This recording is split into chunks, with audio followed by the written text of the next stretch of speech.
Florian,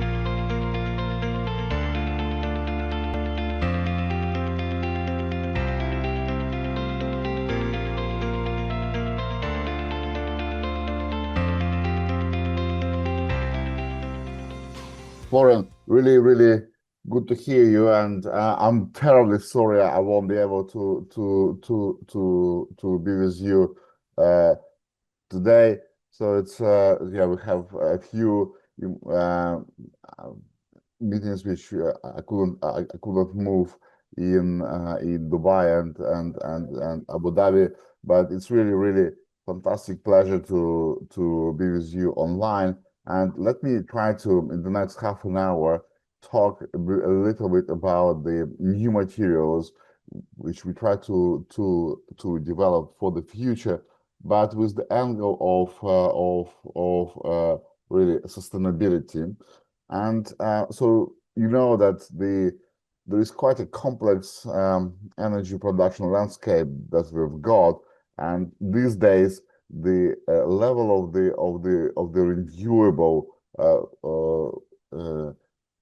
energy production methods is unfortunately quite small. So ideally, in the future, we would like it to be all renewable, but we are extremely far away. And the problem is not only how do we produce it. The problem is that fundamentally the production cycle and the conversion cycle and the transportation cycle and the utilization cycle is way more complex than a simple diagram of how do we produce it.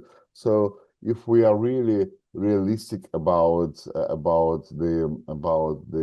the future sustainable energy production, we would have to revolutionize the whole diagram completely.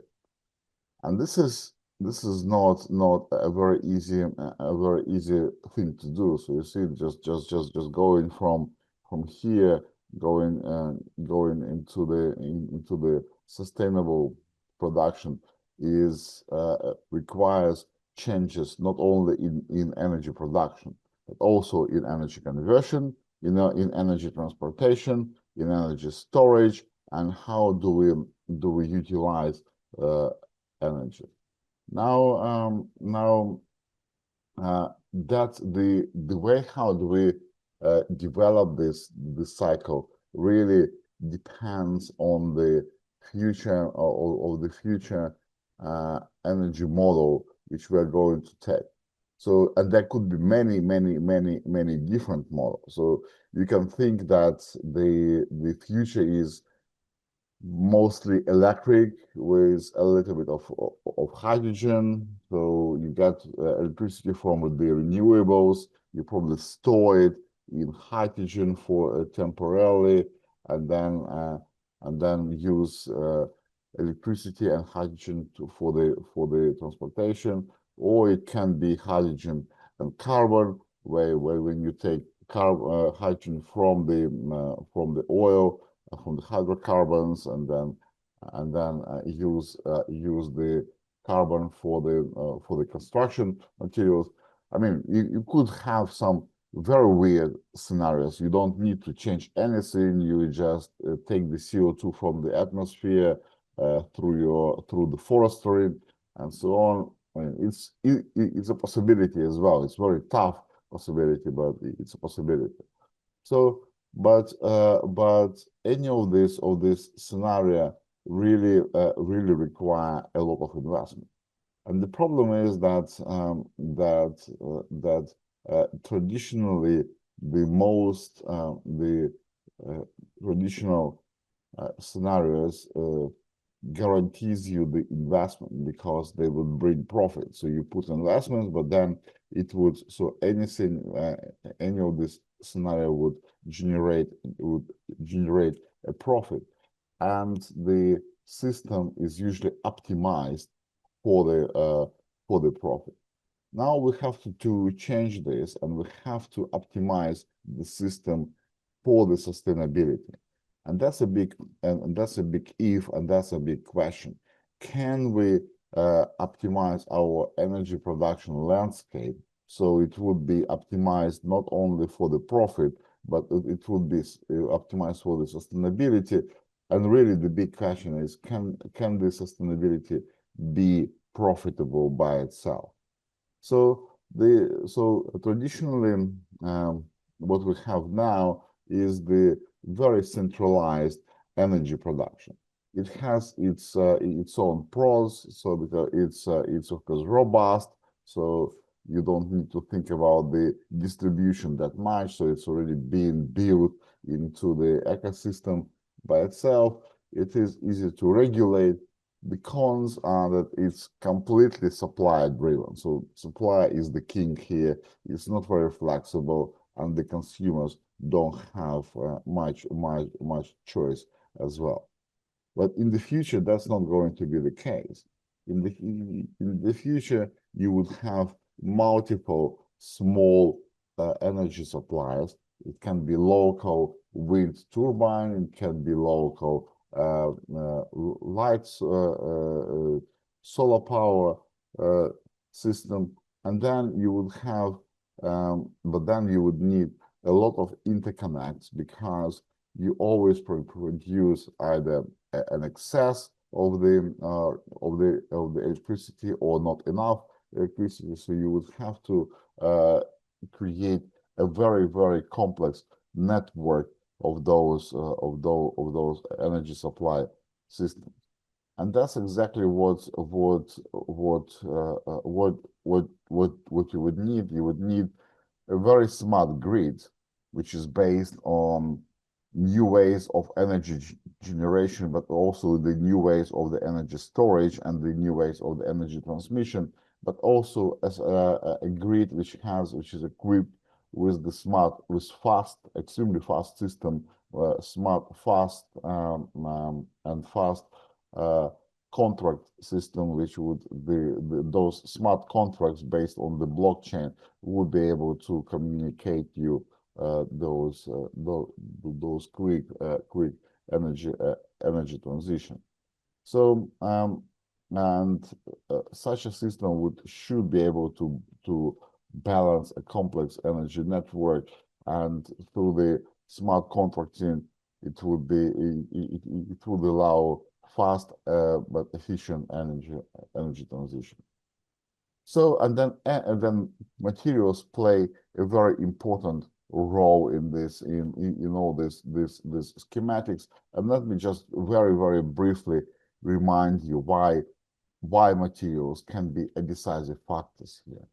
Generally, materials, of course, are important, and we even name the names of the ages of the time we live in by the name of the dominant materials of this age. So you know the Stone Age, you know the Bronze Age, you know the Iron Age.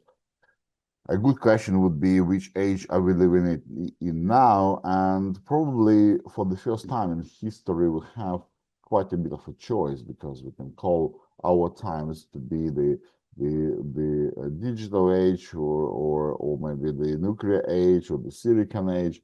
But whichever age we call it now, we really need to be careful, because once you choose the dominant material, you're pretty much stuck in it. So maybe it's the best solution for us would be not to make a choice, and really keep it open. And just to demonstrate you what happens once you make a choice and really stuck with one material, let me show you the periodic table of elements with the materials which we use in silicon technology, in the production of silicon microstructures before 1990. So we used silicon, of course, and then boron and phosphorus for doping, then aluminum for interconnects, hydrogen, oxygen for the passivation. Very simple technology. Then, as the transistors get smaller and smaller, we needed much better interconnects. We used copper instead of aluminum. If you use copper, you have to put some diffusion barriers. You have to put some work function matching material. So we had to add quite a few elements, a part of copper, but still very manageable technology. Now, these days, of course, we really have to put extremely complex technology into the production of our silicon chips.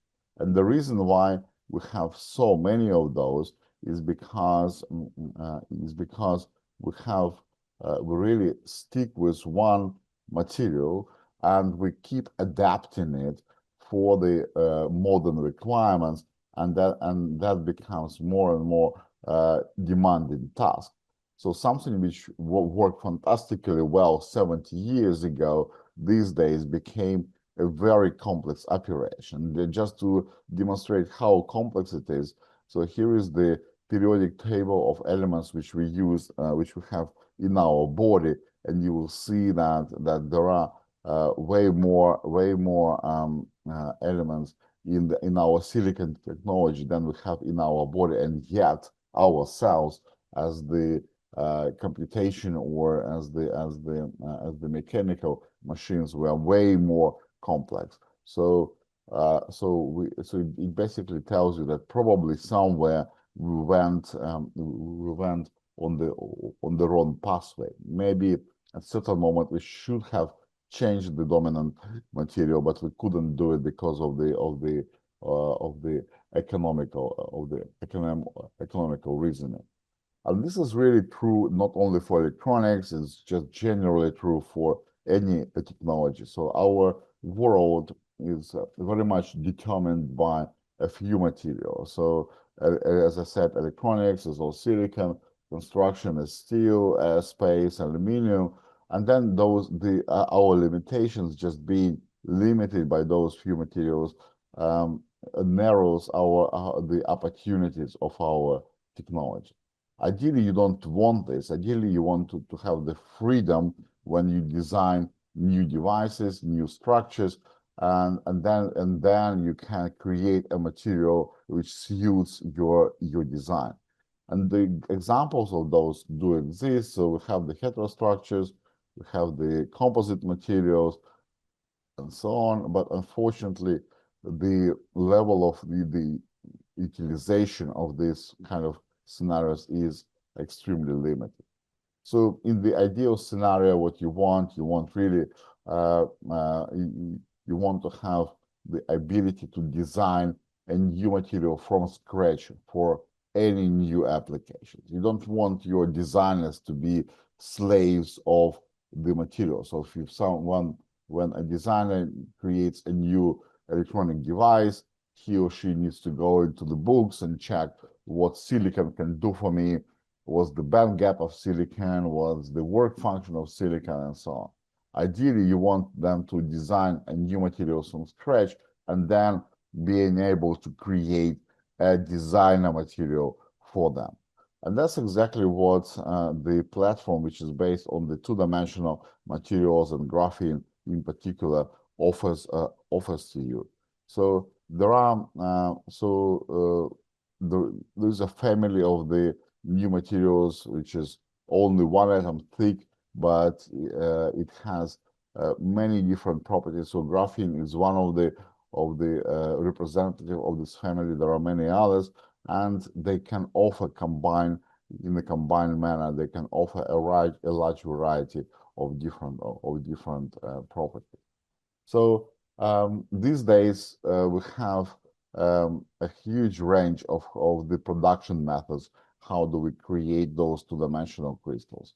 So a long time ago, we started with the so-called Scotch tape exfoliation of graphene. You take graphite and then you use Scotch tape to peel away the monolayers of this carbon-based material. To be honest, we still use this methodology in our labs even up to now. But of course, for industrial applications, there are many other ways which exist.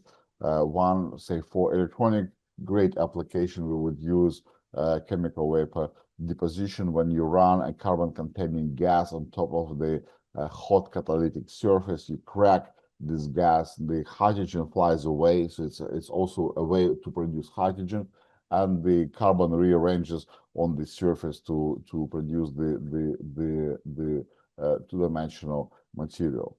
Now, this method, the beauty of this particular method is that it's pretty much agnostic to the particular carbon source which you use. You can use pretty much anything. So and then which really plays a very important role in our sustainability efforts.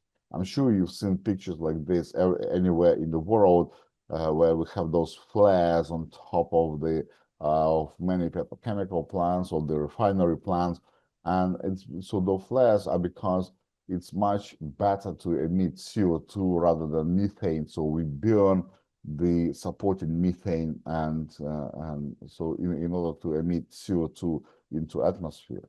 But in those flares, we have everything what we need to produce graphene. So we have the high temperature, we have the carbon source. So we produce machines which don't require any electricity. You can install them on top of those flares and produce graphene. And because we have the proof of work, how much carbon have we utilized, you can register it on the blockchain, and you can apply for the carbon credits and so on and so on and so on. Now, this is all great. The only problem is that now, so these days, it's becoming more and more scalable technology. So we use this to produce hydrogen and to fix carbon. The problem is that we need trillions of tons of hydrogen every year. So it means that we would produce 3 times of that, 3 times trillions of tons of carbon every year as well. And who the hell needs that much of carbon? Just for you to understand how thin graphene is, one of the application of graphene is in touch panels for your mobile phones. But even if you replace all the touch panels for your phones every year, you would require only 1 kilogram of graphene. It's because it's so thin that it doesn't weigh anything. So when you put it on the screen, it doesn't weigh anything at all. So we really need an industry which would consume all this carbon and fix all this carbon. And luckily, this industry exists. So we have the concrete industry, so we use concrete to build our buildings. But it turns out to be that if you add a minute amount of graphene into the concrete, like 0.1%, you would improve the compressive strength of graphene by 30–50%. So, and concrete, of course, is one of the largest CO2 emitter in the world.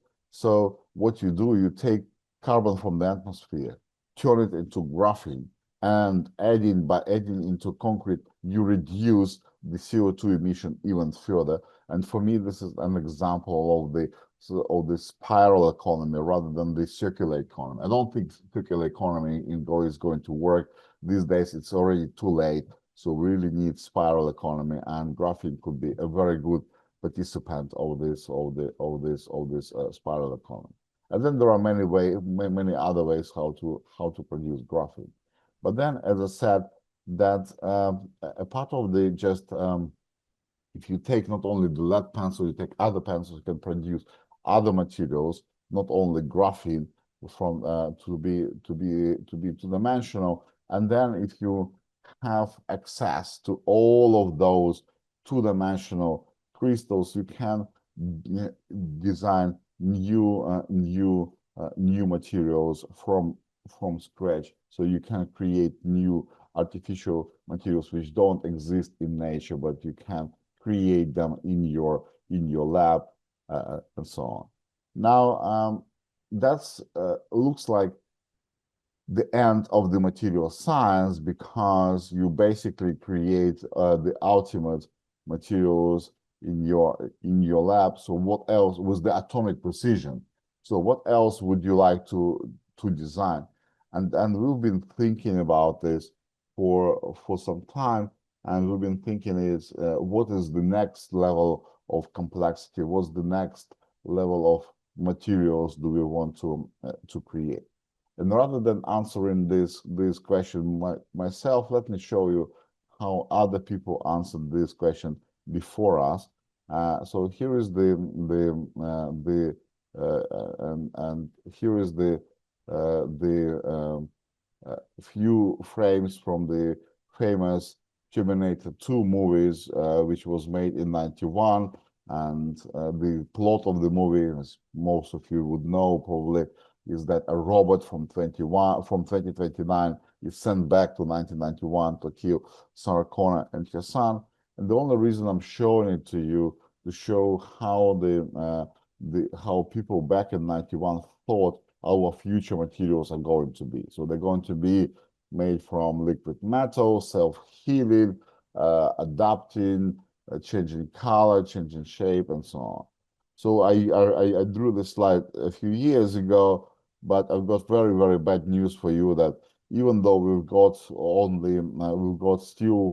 still got 4 years to go, we don't have, unless we change something fundamentally with our technology, we haven't got any chance to fulfill the dreams of the directors of the Terminator 2 movies. And the problem is not only about the robotics. The problem are fundamental, that our top-down technology doesn't support the multi-scale approach. So the technology, the approach which we usually use, ensures that the complexity is created when you assemble everything on the final scale. You take away one cogwheel, the whole machinery would break down, and this is true for the clockwork making, for the robotics, for electronics, for anything.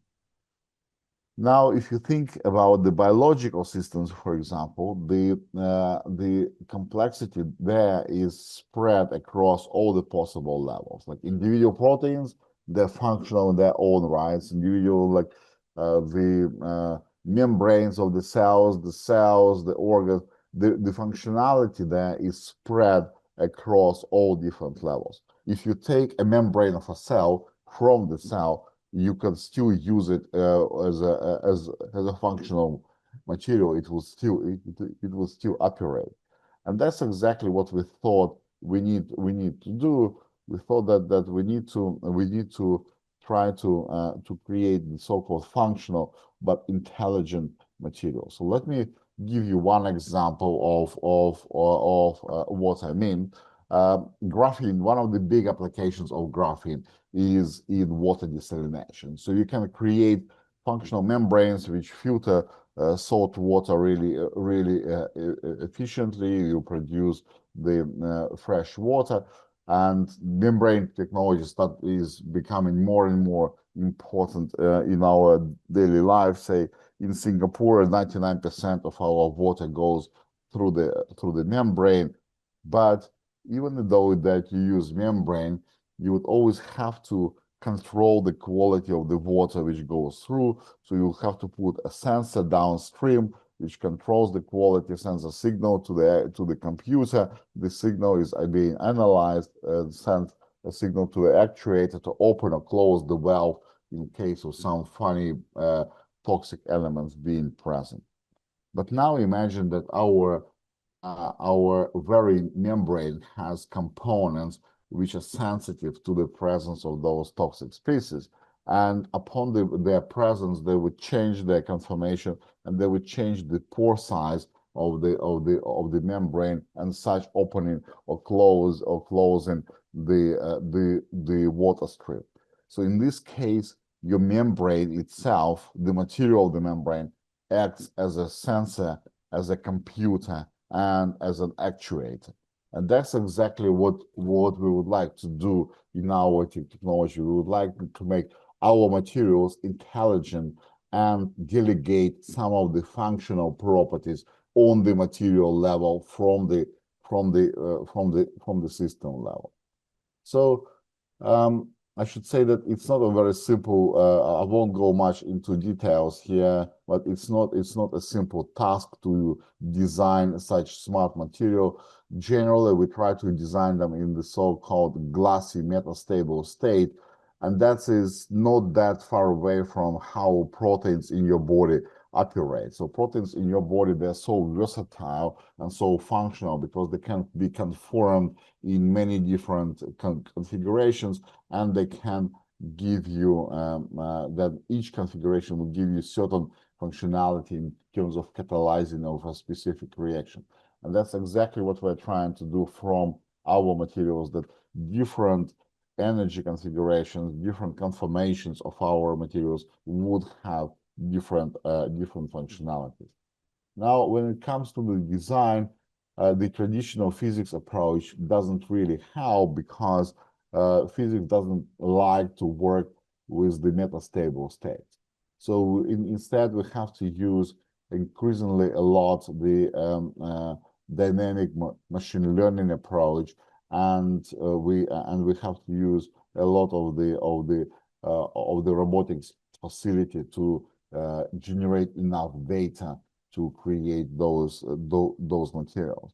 So when I talk about the robotic facilities, many people think about something like this, those universal robots, and we do have them in the lab as well. So we film our students, and their robots replicate exactly what they're doing. I still much prefer students, living students, because robots don't understand when you shout to them, you idiot, and so on. But we have a combination of those which have this flexible approach to the experiment, with those which rigidly programmed to produce only a few steps, only a few materials.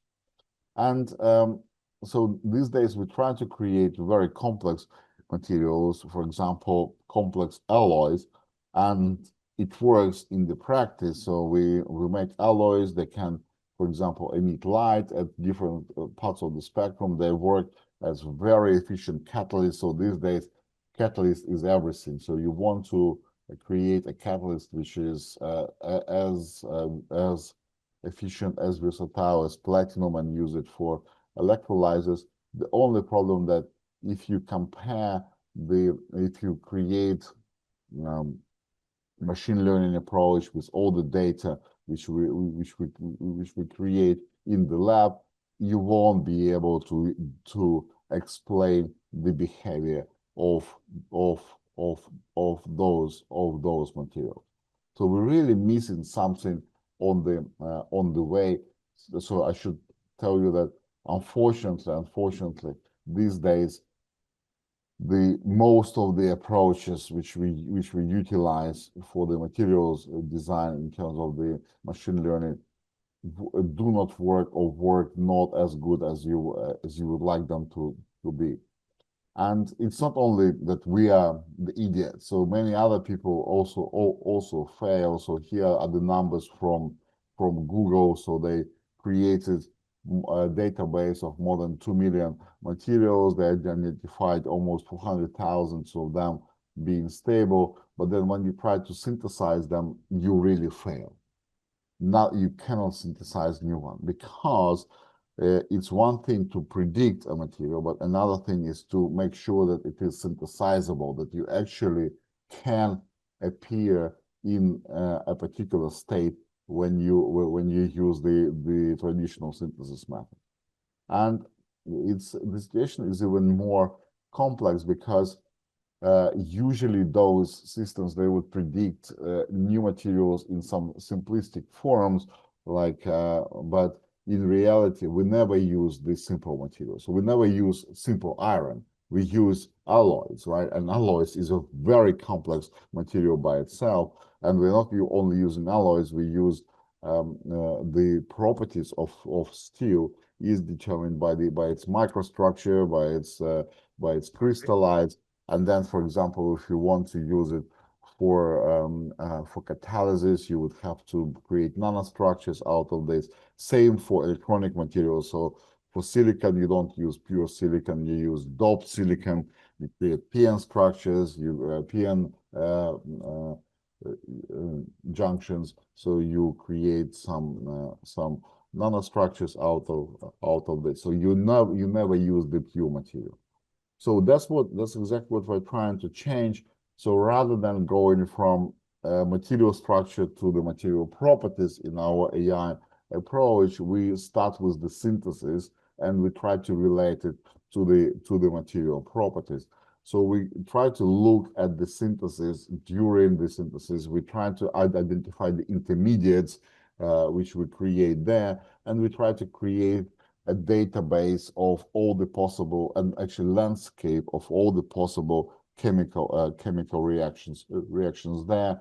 And then there is a which follows by a very complex data analysis, and then you just close the loops by training such of the database.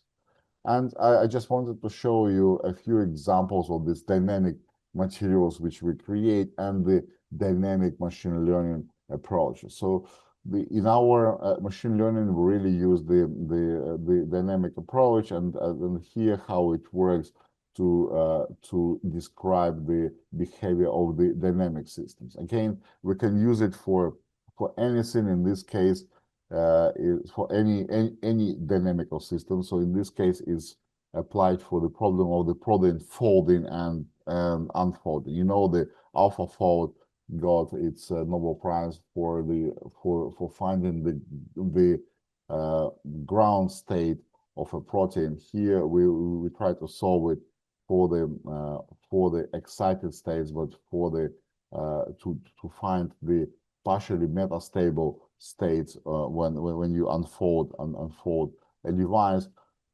I won't go much into details of how do we do it mathematically. It's a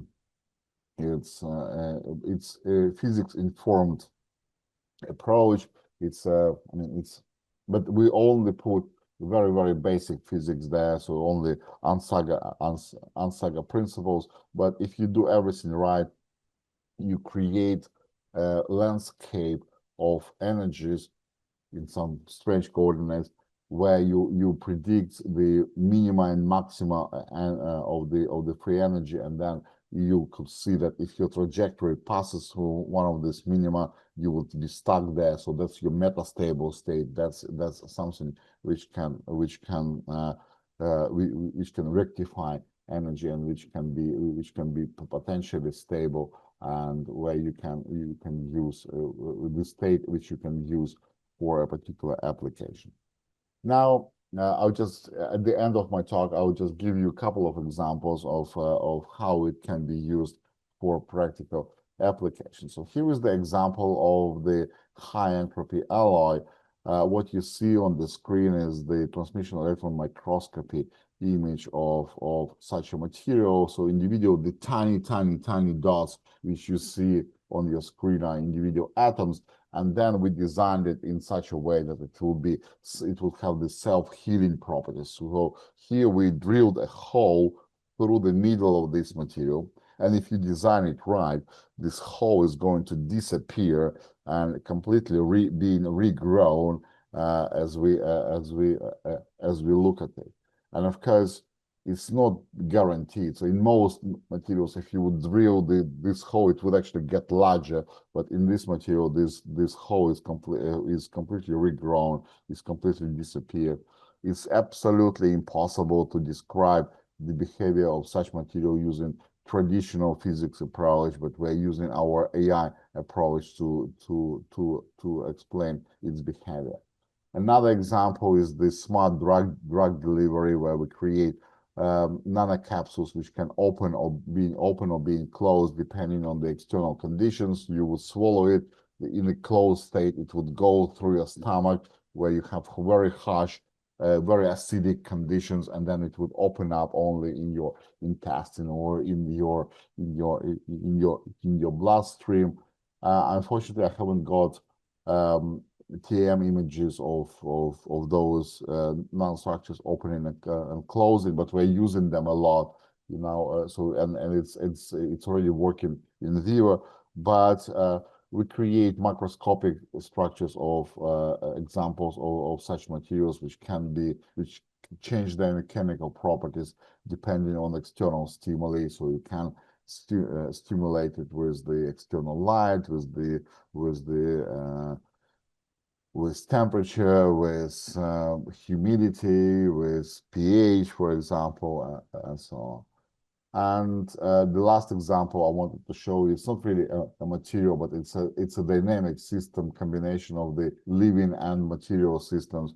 So there are those bacteria in the world which can emit electron during their life cycle, and then if you can connect electrodes to it, you can collect this electron and use it in the external circuit.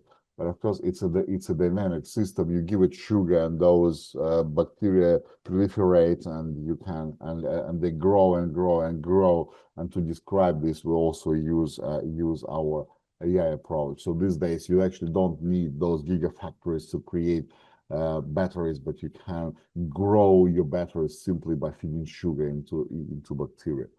So I think I'll just skip the last part of my talk about the applications of AI for the computation, and I would say that these new ways of approaching functional intelligent materials should potentially, it's the new direction of research, but it should eventually revolutionize many areas of our technology. And again, I'm really sorry I couldn't be there in person, but it's really great pleasure to be again with you at this conference. Thank you. Thank you, Kostya. It's a pleasure for us having you even virtually. That's a magnificent presentation. So if I can summarize in 2 words, you'll have a big enterprise in the future with all people here in different disciplines will come and order you new materials on demand with their specific properties. Would you like that? Well, you see, it's a new direction. So the dynamic materials is the new way. How do we approach materials? We don't think about them as the just fixed body with the fixed properties. We really think about them as the dynamic structures, and it's a complex way, but I think is the only way forward here. Perfect. So my son will order probably a very specific material for his own research. It's a pleasure really having with you. It's a really magnificent, not magnificent, but visionary presentation, and I'm pretty sure this will be very, the life of this presentation will be a long life, since you are tackling many fields to be developed further also. So thanks again. Have a good time in Dubai. Here it's hot. Dubai is hot. Working here, but okay. No, it's a pleasure. Thank you so much, guys. It's a pleasure also for us. So really next year, Rio de Janeiro or Cartagena in Colombia, this American term. So thanks again. Thank You're already invited, as always. Thank you, guys. Thank you.